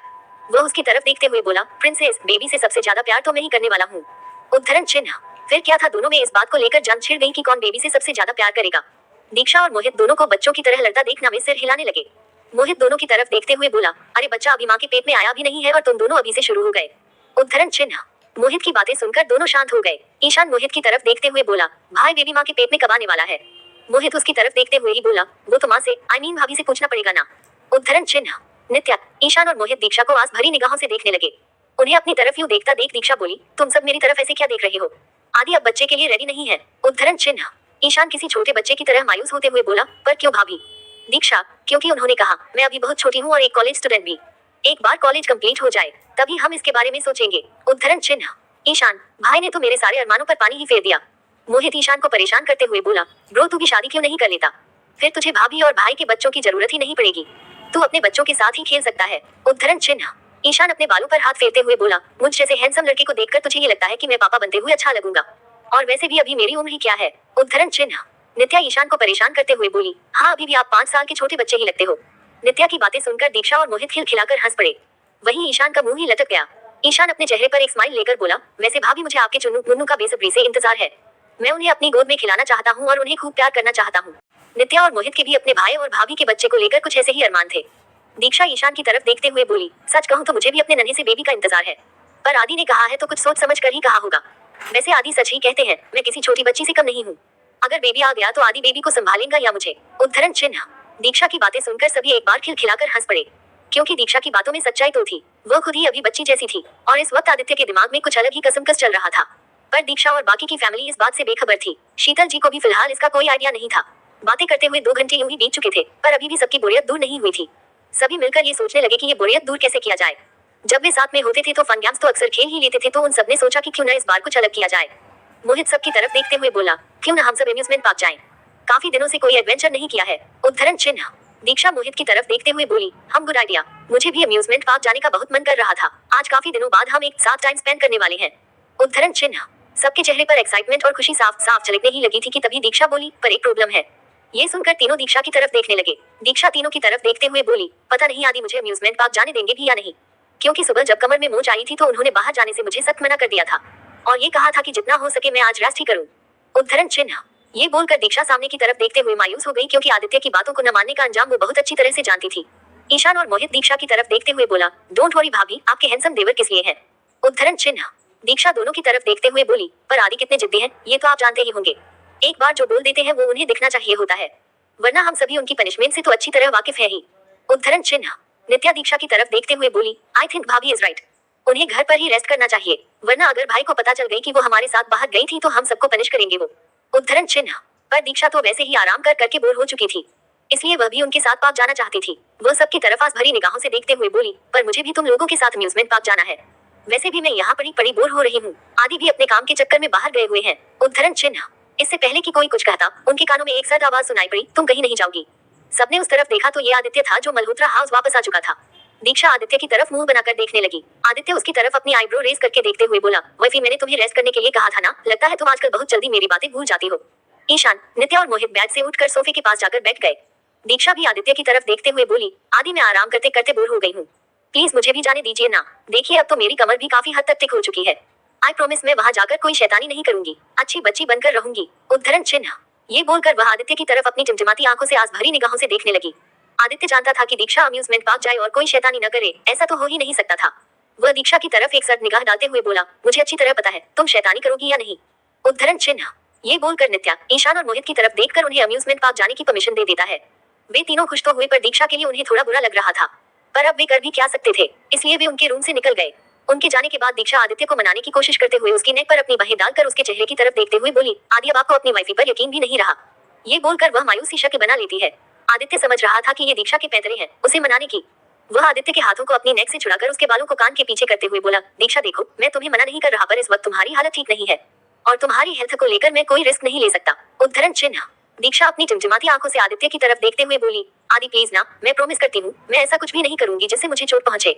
हम सब साथ में इतने दिनों बाद घूमने जा रहे हैं, प्लीज मुझे भी जाने दीजिए ना। उद्धरण चिन्ह। पर आदित्य उसकी सारी दलीलों को खारिज करते हुए बोला, वाइफी मैंने कहा ना, नहीं मतलब नहीं। उसने दीक्षा की तरफ एक साथ निगाह डालते हुए कहा। दीक्षा समझ गई कि आदित्य अब मानने से रहे। उसने भी अपना मुंह फुला लिया और बोली, आप बहुत बुरे हैं, जाए, मैं आपसे बिल्कुल बात नहीं करूंगी। उद्धरण चिन्ह। ये बोलकर वह मुंह फुलाते हुए बेड पर लेट जाती है। आदित्य अपनी शैतान वाइफी की हरकतों को देखता रह जाता है। उसे देखते हुए वह अपने मन में बोला, कुछ ज्यादा ही शैतान नहीं हो गई हो तुम। उद्धरण चिन्ह। थोड़ी देर बाद जब उसे आदित्य की हलचल महसूस नहीं होती तो वह अपनी आंखें खोलकर देखती है। आदित्य उसे कहीं भी नजर नहीं आता। ये देखकर उसे और जोर से गुस्सा आता है। आदित्य वॉशरूम में शॉवर ले रहा था। दीक्षा अपने चेहरे पर मायूसी लिए बाथरूम के दरवाजे की तरफ देखते हुए बोली, आदि आप सच में बहुत बुरे हैं। मेरा कितना मन हो रहा था अम्यूजमेंट पार्क जाने का, पर आपने मेरी एक नहीं सुनी। उद्धरण चिन्ह। ये बोलकर वह अपने मोटे मोटे आंसू बहाने लगी ताकि इनका सहारा लेकर वह आदित्य को पिघला सके। आदित्य वॉशरूम से बाहर आया। उसने बाथरोब पहना हुआ था। वह दीक्षा के पास आया और उसके आंसू पोंछते हुए बोला, अब ये मोटे मोटे आंसू बहाना बंद करो और जाकर रेडी हो जाओ। उद्धरण चिन्ह। दीक्षा को तो जैसे आदित्य की बातों पर यकीन ही नहीं हुआ। वो उसे उम्मीद भरी निगाहों से देखने लगी और बोली, तो क्या मैं नित्या, ईशान और मोहित के साथ अम्यूजमेंट पार्क जा रही हूँ। उद्धरण चिन्ह। दीक्षा की आंखों में एक्साइटमेंट और एक शैतानी चमक देखकर आदित्य अपनी कोल्ड टोन में बोला, ज्यादा खुश होने की जरूरत नहीं है, मैं भी तुम्हारे साथ आ रहा हूँ ताकि तुम कोई शैतानी न कर सको। इस मामले में मुझे तुम पर बिल्कुल भी भरोसा नहीं है। उद्धरण चिन्ह। दीक्षा सोचने लगी कि अगर आदित्य उनके साथ आ गया तो वो ठीक से मस्ती भी नहीं कर पाएगी। आदित्य अपनी छोटी आंखों से दीक्षा को घूरने लगा, क्योंकि वह समझ रहा था कि उसकी वाइफी के छोटे से दिमाग में इस वक्त क्या चल रहा है। दीक्षा आदित्य की तरफ देखते हुए खिसियाकर हंसकर बोली, आदि आप हम जैसे मासूम बच्चों के साथ अम्यूजमेंट पार्क आकर क्या करेंगे, वैसे भी आपको बहुत काम होता है। उद्धरण चिन्ह। आदित्य अपनी वाइफी के इरादे अच्छी तरह समझ रहा था। वह दीक्षा की तरफ आंखें छोटी करके घूरते हुए बोला, मासूम बच्ची वो भी तुम। वाइफी मुझे तो ये बात आज ही पता चल रही है, वरना मुझे तो ये पता ही नहीं था।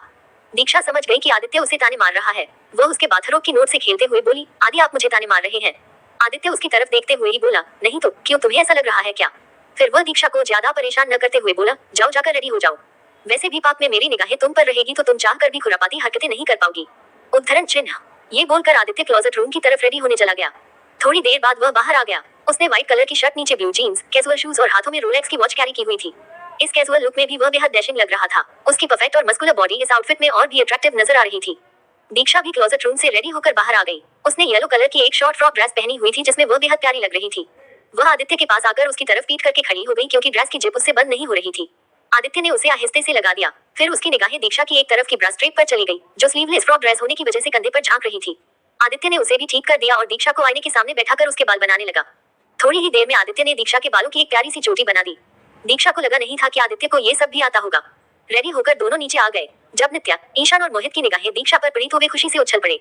दीक्षा तीनों की तरफ देखते हुए बोली, आदि भी हमारे साथ जा रहे हैं। तीनों ने हाँ में सिर हिलाया और अम्यूजमेंट पार्क के लिए निकल गए। थोड़ी ही देर में वे पार्क पहुंच गए। कार वीआईपी पार्किंग एरिया में पार्क करने के बाद वे अंदर की तरफ जाने लगे। इतने खूबसूरत से दिखने वाले अम्यूजमेंट पार्क को देखकर दीक्षा का मन कर रहा था कि वह दौड़ते हुए किसी छोटे बच्चे की तरह अंदर जाए, पर आदित्य के होते हुए वो ऐसा कुछ भी नहीं कर सकती थी, क्योंकि आज आदित्य की निगाहें उस पर ही थी। ये बात दीक्षा को भी पता थी। पांचों पार्क के अंदर गए। दीक्षा की निगाहें वहां पर चल रही ट्रेन राइड की तरफ गई। दीक्षा ने आदित्य की बाजू पकड़कर किसी छोटे बच्चे की तरह उस ट्रेन राइड की तरफ इशारा किया। फिर क्या था, आदित्य के अलावा चारों उस राइड में बैठ गए और उन्हें बहुत मजा भी आया। फिर ईशान की निगाहें जॉइंट रोलर कोस्टर राइड पर पड़ी, जिसे देख दीक्षा की सांसें ही थमने लगी, क्योंकि ये बहुत बड़ा था। नित्या ने तो पहले ही सरेंडर कर दिया कि वो इस पर बिल्कुल भी नहीं बैठने वाली, पर ईशान ने जबरदस्ती दीक्षा और नित्या को राइड पर बिठा दिया। आदित्य को लगा कि दीक्षा को उसकी जरूरत पड़ने वाली है, इसलिए वह भी दीक्षा की बगल में बैठ गया। नित्या ईशान और मोहित के बीच में बैठी हुई थी। आदित्य को अपने बगल में देखकर दीक्षा बहुत खुश और एक्साइटेड हो गई, पर जैसे ही राइड स्टार्ट हुई उसकी ये एक्साइटमेंट बिल्कुल हवा हो गई। नित्या की तो हालत ही खराब हो गई थी। उसने मोहित और ईशान दोनों को कसकर पकड़ रखा था। वहीं ईशान और मोहित भी डर के मारे चिल्लाने लगे थे। उन्हें लगा नहीं था कि ये राइड इस तरह से सांसें थमा देने वाली होगी। अगर कोई इंसान राइड में शांति से बैठा हुआ था तो वह आदित्य था। उसे देखकर लग ही नहीं रहा था कि उसे राइड से कुछ फर्क पड़ रहा हो। वहीं दीक्षा की हालत के तो क्या कहने। उसने डर के मारे आदित्य को कसकर पकड़ा हुआ था और अपनी आंखें कसकर बंद कर रखी थी। जब राइड बंद हुई तो दीक्षा की बॉडी डर के मारे अभी भी कांप रही थी। दीक्षा की हालत को देखकर आदित्य ने उसे अपनी गोद में उठा लिया और नीचे ले आया। उसने दीक्षा को एक बेंच पर बिठा दिया और खुद उसके बगल में बैठ गया। ईशान और मोहित खुद को नॉर्मल करते हुए दीक्षा की तरफ देखते हुए बोले, भाभी आप ठीक तो हो? उद्धरण चिन्ह। दीक्षा ने कोई जवाब नहीं दिया। वह सीधे आदित्य के सीने से लग गई। वहीं नित्या भी बेंच पर एकदम शांत बैठकर खुद को नॉर्मल करने की कोशिश में थी। अब सबने डिसाइड कर लिया कि वो इस खतरनाक राइड पर बिल्कुल नहीं बैठेंगे।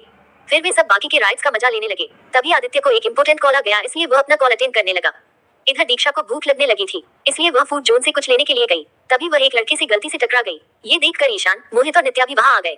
दीक्षा गिरने ही वाली थी कि उस लड़के ने अपनी मजबूत बाहों में दीक्षा को थाम लिया और उसे गिरने से बचा लिया। दीक्षा ने डर के मारे अपनी आंखें ही बंद कर ली थी, पर उसने जैसे ही अपनी आंखें खोली, सामने का चेहरा देखकर उसकी आंखें बड़ी बड़ी हो गई, क्योंकि ये और कोई नहीं उसका कॉलेज में पार्थ था। आदित्य की निगाहें जब दीक्षा की तरफ गई तो उसकी आंखें भी छोटी हो गई, क्योंकि इस वक्त दीक्षा पार्थ की बाहों में थी। पार्थ दीक्षा की तरफ देखकर स्माइल करने लगा। वहीं दीक्षा उसे अजीब निगाहों से देखने लगी। दीक्षा मन ही मन बोली, इसने यहाँ भी मेरा पीछा नहीं छोड़ा। पार्थ की निगाहें एक बार दीक्षा पर गई, फिर नित्या और बाकी दोनों पर। पार्थ आदित्य और उसके भाई बहनों के बारे में जानता था। वह मन ही मन बोला, दीक्षा आदित्य सर के भाई बहन के साथ क्या कर रही है? वहीं पार्थ अपने एक हाथ से अभी भी दीक्षा के हाथों को थामे हुआ था। पार्थ की इस हरकत पर ईशान, मोहित और नित्या तीनों उसे घूर घूर कर देखने लगे। वहीं आदित्य ने जब ये देखा तो उसे बिल्कुल भी पसंद नहीं आया। उसने कॉल डिस्कनेक्ट किया और उनकी तरफ जाने लगा। पार्थ दीक्षा की तरफ देखते हुए बोला, दीक्षा तुम यहाँ क्या कर रही हो? दीक्षा, अम्यूजमेंट पार्क में लोग मस्ती करने और घूमने आते हैं तो मैं भी यहाँ वही कर रही हूँ। दीक्षा का जवाब सुनकर पार्थ छिप गया। वहीं आदित्य वहां पहुंचकर दीक्षा को अपनी तरफ खींच लेता है। पार्थ तो आदित्य की तरफ देखता ही रह गया। उसे लगा नहीं था कि वह यहाँ आदित्य को भी देख लेगा। नित्या, ईशान और मोहित आपस में ही खुसूर फुसूर करने लगे।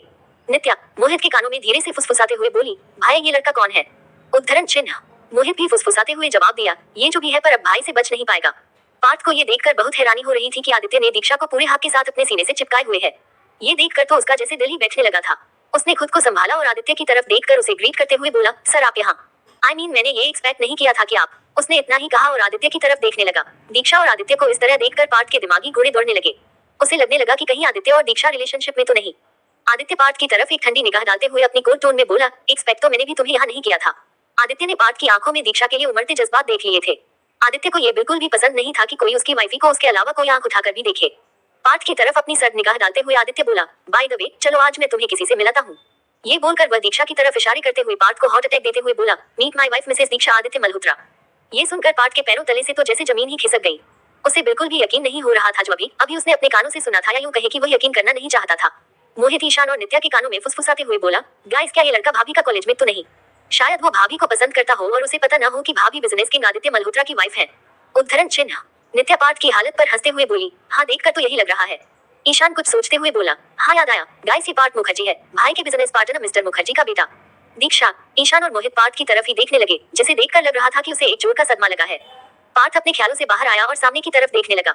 आदित्य दीक्षा को साइड से हक किए हुए खड़ा था। दोनों साथ में बिल्कुल परफेक्ट लग रहे थे। पार्थ दीक्षा की तरफ देखते हुए बोला, हेलो दीक्षा, मेरा मतलब है मिसेस मल्होत्रा। उद्धरण चिन्ह। पार्थ को तो समझ ही नहीं आ रहा था कि वो दीक्षा को क्या बोले, क्योंकि कल तक तो वह उसकी क्लास में थी, पर आज वह बिजनेस किंग आदित्य मल्होत्रा की वाइफ निकली। ये न्यूज पार्थ के लिए किसी सदमे से कम नहीं था। बेचारा का तो दिल ही टूट गया था ये जानकर दीक्षा आदित्य की वाइफ है। आदित्य पार्थ की तरफ एक सर्द निगाहें डालते हुए बोला, दीक्षा मैरिड है, ये बात कॉलेज में तुम्हारे अलावा किसी और को पता नहीं चलनी चाहिए, वरना अंजाम क्या होगा तुम ये अच्छी तरह से जानते हो। आदित्य ने ये पार्थ को वार्न करते हुए कहा। पार्थ आदित्य की तरफ देखते हुए बोला, डोंट वरी सर, किसी को कुछ पता नहीं चलेगा, मैं ये बात अपने तक ही रखूंगा, अब मैं चलता हूँ सर। ये बोलकर वह वहाँ से जाने लगा। दीक्षा को इस बात की राहत मिली कि चलो पार्थ को पता चल गया कि अब वह मैरिड है, तो वह अब उस पर ट्राई करने की कोशिश नहीं करेगा। फिर पांचों फूड जोन की तरफ चले गए, क्योंकि सबको बहुत भूख लगी थी। पेट भरने के बाद वे मस्ती करते हुए मल्होत्रा हाउस के लिए निकल गए, क्योंकि आज मस्ती करते करते सभी काफी ज्यादा थक चुके थे। अगले दिन कॉलेज में रोशनी ये नोटिस कर पा रही थी कि हमेशा दीक्षा के आगे पीछे घूमने वाला पार्थ आज उससे दूर दूर हो रहा है। ये देखकर रोशनी दीक्षा से बोली, दीक्षा आज तेरे मिस्टर मजनू को क्या हो गया, आज तो ये तेरी तरफ देख भी नहीं रहा है। उद्धरण चिन्ह। दीक्षा अपने चेहरे पर एक स्माइल लेकर बोली, अब से देखेगा भी नहीं। रोशनी सवालिया नजरों से दीक्षा की तरफ देखते हुए बोली, क्या मतलब है तेरा। दीक्षा रोशनी की तरफ देखते हुए बोली, यही कि अब पार्थ को पता चल गया है कि मैं मैरिड हूँ और ये बात आदि ने खुद उसे बताई। उद्धरण चिन्ह। दीक्षा की बातें सुनकर रोशनी हैरानी जताते हुए बोली, क्या बात कर रही है, पर ये हुआ कैसे। दीक्षा ने रोशनी को कल अम्यूजमेंट पार्क वाली बात रोशनी को बता दी। रोशनी हंसते हुए बोली, दीक्षा मुझे बहुत अफसोस हो रहा है कि मैंने इतनी अच्छी सीन मिस कर दी। उद्धरण चिन्ह। दीक्षा रोशनी की तरफ देखते हुए बोली, तुझे सीन की पड़ी है, मेरी तो डर के मारे जान ही निकल गई थी कि कहीं आदि पार्थ के साथ कुछ करना बैठे। आदि को तो ये बिल्कुल भी बर्दाश्त नहीं कि कोई उनकी दीक्षा को आंख उठा कर देखे, पर पार्थ ने तो मेरा हाथ ही पकड़ लिया था। उद्धरण चिन्ह। रोशनी हैरानी से दीक्षा की तरफ देखते हुए बोली, वही तो मैं भी सोच रही हूँ। चलो पार्थ की किस्मत बहुत अच्छी है, इसलिए ये करने के बावजूद वह जिंदा बच पाया। दीक्षा, शायद इस वजह से कि पार्थ को ये पता नहीं था कि मैं मैरिड हूँ और मिस्टर आदित्य मल्होत्रा की वाइफ भी। उद्धरण चिन्ह। रोशनी, बेचारे का तो दिल ही टूट गया होगा जब उसे पता चला होगा कि जिस फूल पर उसकी निगाहें हैं वो ऑलरेडी किसी और की है। उद्धरण चिन्ह। दीक्षा, हम ये आज नहीं तो कल होना ही था, इसलिए मैं हमेशा दूर दूर ही रहती थी, क्योंकि आदि के गुस्से से मैं अच्छी तरह वाकिफ हूँ। एक बार उन्हें गुस्सा आ जाए तो फिर वो किसी को नहीं देखते। उद्धरण चिन्ह। दोनों आपस में बातें कर ही रहे थे कि तभी उन्हें सामने वाले हॉल से कुछ आवाजें सुनाई पड़ती हैं। दीक्षा उस तरफ देखते हुए बोली, रोशनी आवाजें कैसी हैं, चल देखते हैं क्या हो रहा है वहाँ। उद्धरण चिन्ह। रोशनी भी हाँ में सिर हिलाती है और दीक्षा के साथ दोनों उस तरफ चले जाते हैं। उस हॉल के अंदर जाकर जो देखते हैं उनकी आंखें खुली की खुली रह जाती है। वहाँ ब्लैक स्टैलियंस यानी मयंक, करण, तान्या, शनाया और दिया पांचों मौजूद थे। उनके सामने एक लड़की खड़ी हुई थी जो डरी सहमी हुई थी। पांचों उस लड़की की हालत पर हंस रहे थे। तान्या उसकी तरफ एक शैतानी चमक लेकर देखते हुए बोली, मैंने कहा ना अपने कपड़े उतारो और हमारे सामने कैटवॉक करके दिखाओ। उद्धरण चिन्ह। ये सुनकर दीक्षा और रोशनी की गुस्से से मुठियां भींच गईं। वो समझ गई कि यहाँ क्या चल रहा है। वो लड़की जो शायद कॉलेज में नहीं लग रही थी वो उनके सामने गिड़गिड़ाते हुए बोली, प्लीज ऐसा मत करो, छोड़ दो मुझे। उद्धरण चिन्ह। उसने वहां से भागने की भी कोशिश की पर मयंक ने उसे पकड़ लिया। शनाया उसकी तरफ देखकर गुस्से में बोली, तुम्हारी यही पनिशमेंट है, चलो अब चुपचाप जैसा कहा है वैसा करो। उद्धरण चिन्ह। उस लड़की की आंखों में आंसू आ गए। उसे समझ नहीं आ रहा था कि वो क्या करे। उसे कुछ न करता देख तान्या आई और उसके दुपट्टे को उसके सीने से फेंक देती है। ये देखकर पांचों उस लड़की पर हंसने लगे। ये देखकर दीक्षा का तो खून ही खौल गया। वह दंदनाते हुए उनके पास आई। वह पांचों की तरफ गुस्से से घूरते हुए बोली, क्या हो रहा है यहाँ और तुम इस लड़की को परेशान क्यों कर रहे हो। उसके इस सवाल पर करण दीक्षा की तरफ देखकर एक शातिर स्माइल करते हुए बोला, बेबी ये तुम्हारा मैटर नहीं है, इसलिए चुपचाप चली जाओ यहाँ से, यही तुम्हारे लिए बेहतर होगा। उद्धरण चिन्ह। दीक्षा अपनी पीठ हाई करते हुए बोली, मैंने पूछा क्या हो रहा है यहाँ। रोशनी तो दीक्षा को देखती ही रह गई, क्योंकि आज वह आदित्य की कार्बन कॉपी लग रही थी। वही गुस्सा, वही एटीट्यूड उसे आदित्य की फीमेल वर्जन बना रही थी। शनाया दीक्षा की तरफ घूरते हुए बोली, आवाज नीचे दीक्षा, लगता है तुम चाहती हो कि ये सिर्फ इस लड़की के साथ न होकर तुम्हारे साथ भी हो। हम। ये बोलकर पांचों हंसने लगे। वो लड़की डरी सहमी सी दीक्षा की तरफ उम्मीद लेकर देख रही थी। दीक्षा शनाया को गुस्से से घूरते हुए बोली, तुम अपना मुंह बंद ही रखो समझी, अगर इस लड़की को हाथ लगाने की भी कोशिश की तो देख लेना। अब तक रोशनी भी दीक्षा के पास उस लड़की की मदद करने आ गई थी। तान्या दीक्षा की तरफ घूरते हुए बोली, वरना क्या कर लूंगी तुम। हाँ। फिर वो सबकी तरफ देखते हुए बोली, गाइस हम इस लड़की की बातें सुनकर अपना टाइम वेस्ट क्यों कर रहे हैं, हमें तो इस लड़की से मतलब है ना। उसने ये उस डरी सहमी हुई लड़की की तरफ पॉइंट करते हुए कहा। ये बोलकर वह उस लड़की की कुर्ती को कंधे पर से सरकाने लगी। दीक्षा को बहुत जोर से गुस्सा आया और उसने तान्या के गालों पर एक गर्मागर्म थप्पड़ रसीद दिए। उसकी थप्पड़ इतनी तेज थी कि पूरा हॉल ही गूंज गया और तान्या का गाल एक तरफ झुक गया। उसने अपने गाल पर हाथ रख लिए। रोशनी ने उस लड़की को उसके दुपट्टे से कवर कर दिया। दीक्षा आज वो मासूम और प्यारी सी दीक्षा न लगकर बेहद ही गुस्से और खतरनाक लग रही थी। उसने तान्या का बाल जोर से खींचकर उसके चेहरे को अपने सामने किया। उसके जोर से खींचने से तान्या की एक जोर से आह निकल गई। मयंक उसकी मदद के लिए आ रहा था, पर दीक्षा ने अपना एक हाथ दिखाकर गुस्से टोन में बोली, खबरदार जो आगे आने की कोशिश भी की तो तुम सबको कॉलेज के बाहर फेंकवा दूंगी। मुझे अंडर एस्टिमेट करने की गलती बिल्कुल भी मत करना। उद्धरण चिन्ह। आज दीक्षा की टोन बेहद खतरनाक लग रही थी, इसलिए मयंक के कदम भी अपने आप थम गए, क्योंकि पिछली बार भी वे दीक्षा की वजह से कॉलेज से बाहर निकलते निकलते बचे थे। वहीं दीक्षा की पकड़ तान्या के बालों पर कसती ही जा रही थी। दर्द की वजह से उसकी आंखों में आंसू भी आ गए थे। दीक्षा उसकी तरफ देखते हुए बोली, क्यों दर्द हो रहा है? प्रश्नवाचक चिन्ह। इस लड़की को भी बहुत दर्द हुआ होगा जब तुमने उससे उसकी इज्जत उतारने की कोशिश की होगी। तुम्हें तो शर्म के मारे मर जाना चाहिए, एक लड़की होकर किसी लड़की की इज्जत उतारने की कोशिश करते हुए। तुम्हें पता है मैंने तुम्हें ये थप्पड़ नहीं मारा है, बल्कि तुम्हारी उस घटिया सोच को मारा है। एक बात कान खोलकर सुन लो, आइंदा से इस लड़की के आसपास भी नजर आए तो मुझसे बुरा कोई नहीं होगा। इस बार छोड़ रही हूँ, पर अगली बार हो सकता है कि तुम्हारी जान ही ले लूं मैं। उद्धरण चिन्ह। ये बोलकर वह ब्लैक स्टैलियंस को खतरनाक लुक देते हुए उस लड़की को पकड़कर वहां से जाने लगी। रोशनी भी उन सबको गुस्से से देख रही थी। दीक्षा के इस खतरनाक लुक को देखकर ब्लैक स्टैलियंस अभी भी सदमे में थे।